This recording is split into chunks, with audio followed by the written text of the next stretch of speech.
Көптөгөн мекемештер сыяктуу сиздин дагы көйгөйүңүз кирди чыктыбы? Биз жардам беребиз. Москвадан Казакстанга каттайбыз. Жолго чыгарда чорнуйдан текшерип, эч кандай маселе жаралбашына кепилдик беребиз. 5 пересадка өзүбүз алып келип чыгабыз. Биздин байланыш номерлер: Нурлан мырза +7925 614 47 44 +7977 380 91 40. Күнү түнү чала бериңиздер. Иман Кадырбеков. Каракчылар бекинип, жүздөрүн жашырып элди тонойт экен да. Бирок ачык эле тоногон бир эле институт бар, анын аты банк болуп калды.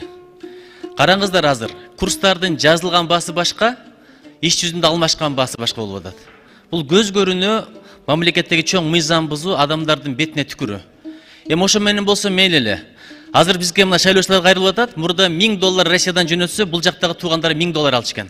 Азыр 1000 доллар же 1000 евро жөнөтсө 970 алып атыптыр. 3%-тен жөн эле кармап калып атат дейт. Мына процедурный катары бул жака Улуттук банктын төрагасын чакырабызбы? Качан келсе тил эмизип кетет. Андай эле, мындай эле, анан кийин доллар жетишпей атат деп. Бул жөн эле мафия, бул жөн эле валютная мафиянын кылган иши. Ошол доллар маселесин карап коюңуздарчы, мигранттардын акчасын анча эле жашап атабыз. ВВПнын канча проценти ошолордон келип түшөт. Эми алардан ушу пешинин тери менен тапкан акчасын жөнөтсө, ошондон да кертип алып тойбогон эмнеси калды? Мына бүгүнкү күндөгү кризистен эң көп тапкан негизи ушу банктар болуп атат.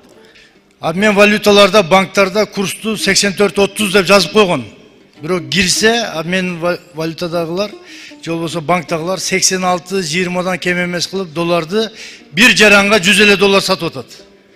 Сырттан 1000 доллар жөнөтөбү, 5000 доллар жөнөтөбү, баякы акчасын ала турган киши 100 доллардан ашык ала албай, бир жаранга бир суткада 100 эле доллар экен деген ушундай бир жазылбаган өздөрүнчө мыйзам чыгарып алышыптыр да. Бул эмне, экономикалык кризиспи?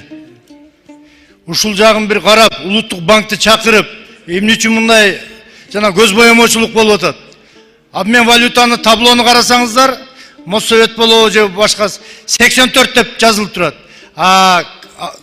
Чынында кирип алмаштырайын десе 86тан эмес ылдый курс.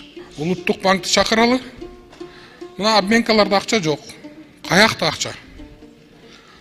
Эмне үчүн обменкалар жеңичинен акча таап берип атат, улуттук банк муну көзөмөлдөбөйт? 1 сом, мына 1 сомго кымбаттады. 1 сом бул бизнес үчүн аябай чоң нерсе. Муну улуттук банк бул валюта рыногун аша